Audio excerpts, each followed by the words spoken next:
Welcome to Outside Views. Today we're examining a topic that goes to the heart of the Brexit debate, and that's immigration.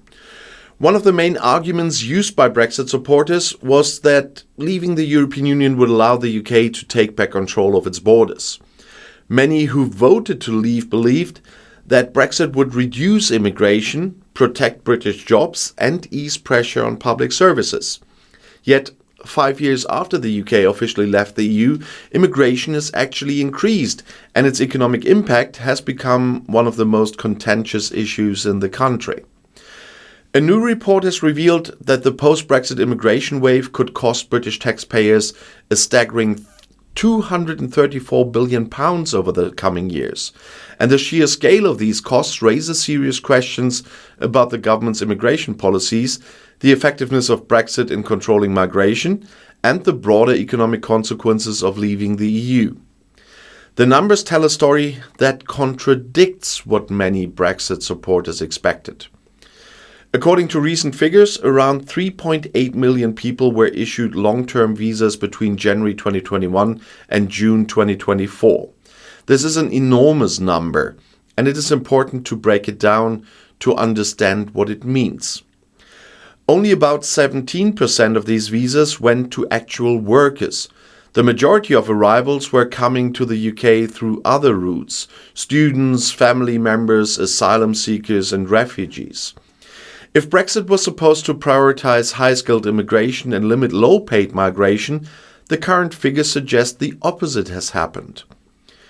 One of the key criticisms of the current immigration wave is that it is not providing the economic benefits that some had at least anticipated. In fact, the report estimates that most of the people who have entered the UK since Brexit will never pay enough in taxes to cover the cost of the public services and welfare they consume. The net fiscal cost of this is projected to be around £8,200 per UK household. And this is a striking figure, especially given the ongoing cost of living crisis, the strain on public services like the NHS, and the government's struggle to balance the budget. To understand this cost, we need to look at who is coming to the UK and in what capacity. High-skilled workers in finance, tech, and science undoubtedly contribute significantly to the economy, but many left to the EU. Research from the Entrepreneurs Network found that 39% of the UK's 100 fast-growing companies have a foreign-born founder. And these individuals are creating jobs, investing in innovation, and strengthening the UK's global competitiveness. However, they represent a small fraction of overall immigration. Bankers and finance professionals made up just 2.7% of those who were granted long-term visas. Legal professionals accounted for less than 0.7%. Scientists such as biologists, chemists, and physicists were even fewer, making up just 0.5% of the total. Instead, a significant portion of new arrivals have been low-paid workers, particularly in social care. Around 150,000 of these new workers, about 30% of the total, have entered the UK to work in social care roles. Social care is an essential sector, and the UK has long faced labour shortages in this field. However, many of these workers have also brought dependents with them. On average, for every social care worker coming to the UK, 1.4 dependents have also arrived. And this puts additional pressure on schools, housing, and the NHS. And while these workers contribute to society, the low wages they earn mean that they often pay less in taxes than they consume in public services. And this is the central reason why the net fiscal impact of recent immigration is expected to be negative in the long run. The debate about immigration is often framed in simplistic terms.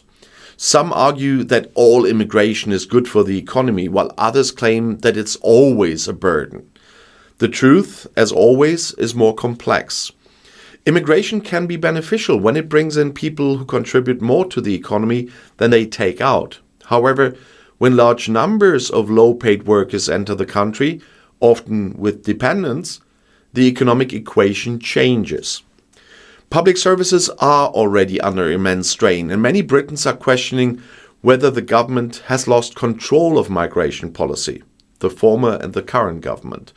And one of the most striking aspects of the situation is that Brexit was supposed to allow the UK to be more selective about who it lets in.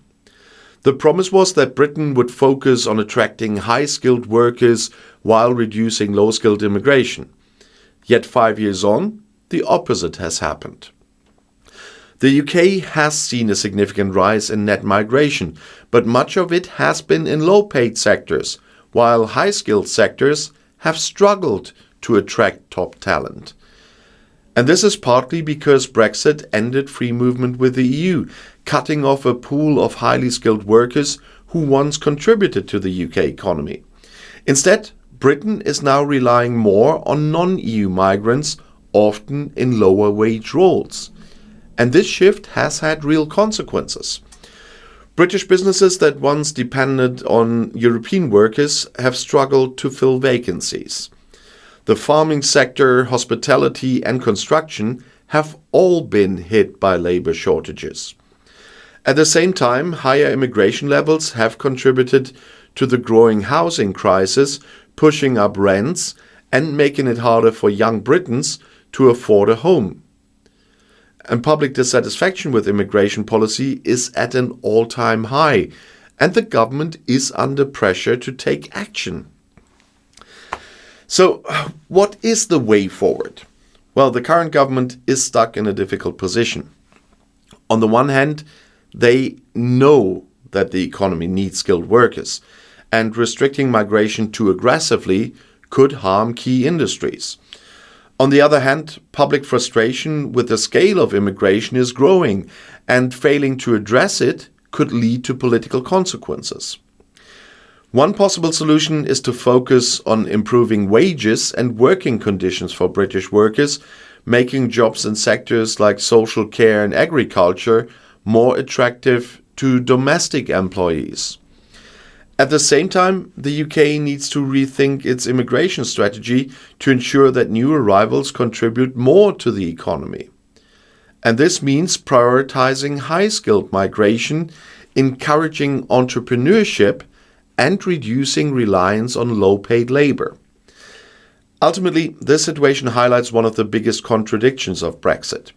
The promise was that Britain would have more control over its borders, yet immigration has increased. The promise was that Brexit would boost the economy, yet it has added significant costs to public finances. 5 years on, many Britons are asking whether Brexit really delivered what was promised, or whether it has simply created new challenges without solving the old ones. So thank you for watching Outside Views, and if you found this analysis insightful, don't forget to like, share and subscribe for more in-depth discussions on Brexit and UK politics. And let us know in the comments what you think about the impact of post-Brexit immigration. But please stay civil. But has Brexit really given the UK control over its borders, or has it made things even more complicated? I'll see you next time, and the next video is right here in the end screen.